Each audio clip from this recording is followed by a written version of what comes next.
Sebenarnya, proses pembentukan alam itu bagaimana sih? Apakah alam itu kekal?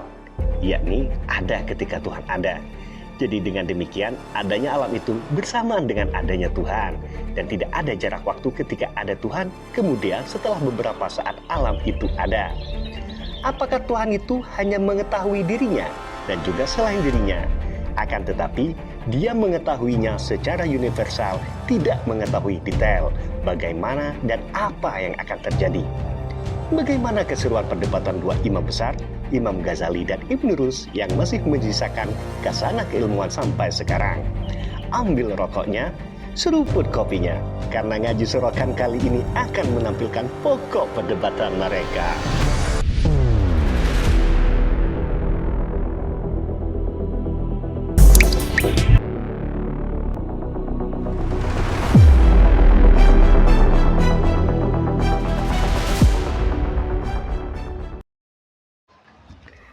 Assalamualaikum warahmatullahi wabarakatuh. Yuk kita mulai babak perdebatan awal.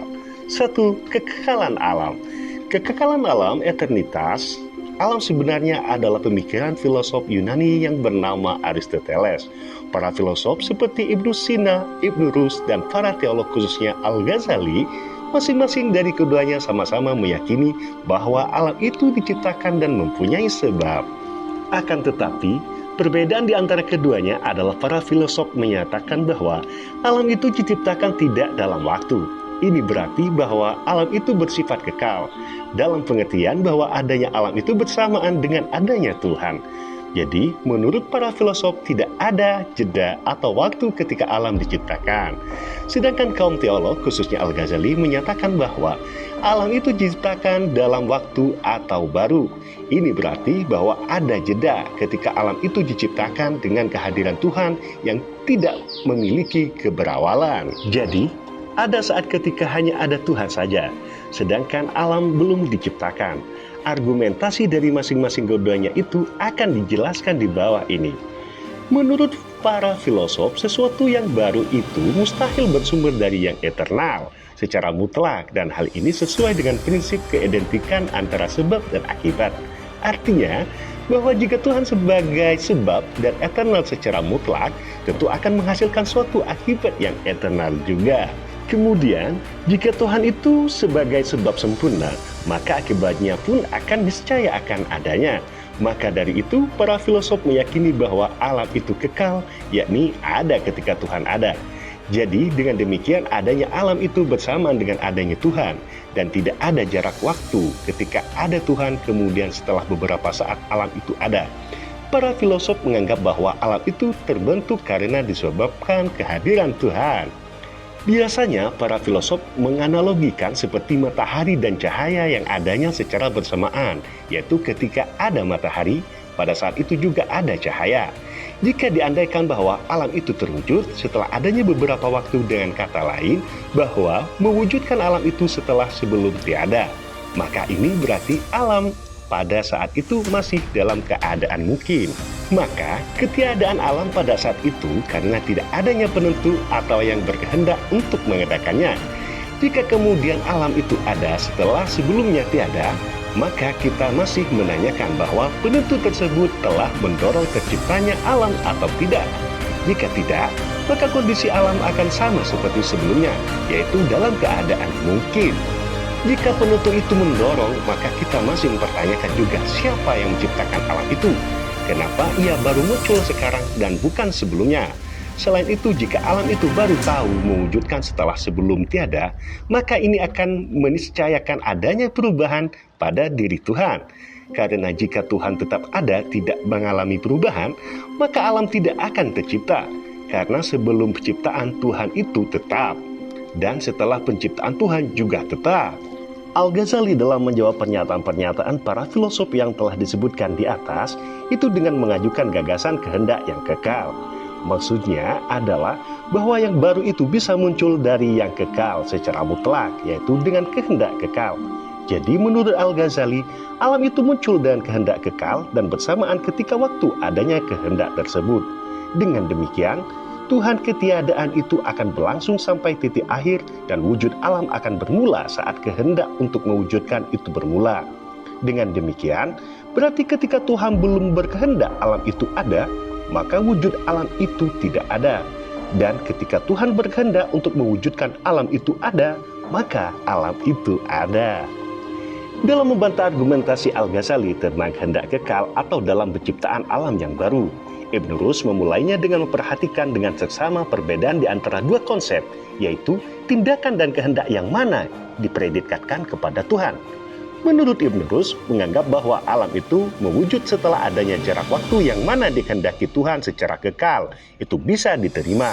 Akan tetapi, tidak dengan diikuti oleh tindakan Tuhan. Ketidaktahuan Tuhan terhadap sesuatu yang partikular.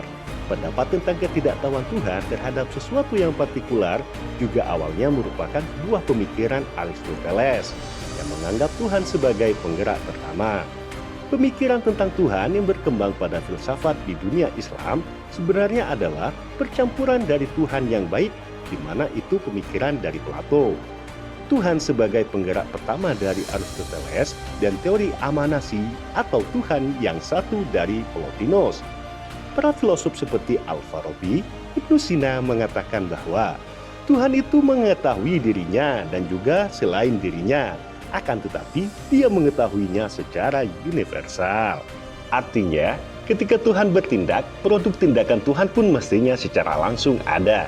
Kecuali jika Tuhan itu tidak maha kuasa, maka dari itu tidak ada jarak waktu antara tindakan Tuhan dengan produknya. Ini berarti bahwa alam itu dipandang sebagai produk dari tindakan Tuhan, bukan kehendaknya.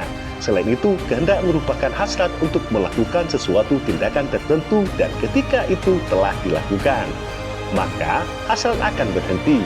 Dengan demikian, untuk menetapkan suatu kehendak yang abadi dalam penciptaan alam yang baru, itu suatu yang bertentangan dengan apa yang dimaksud dengan kehendak itu sendiri. Tuhan mengetahui segala sesuatu secara universal. Menurut mereka, agar pengetahuan Tuhan itu tidak berubah-ubah dan tetap.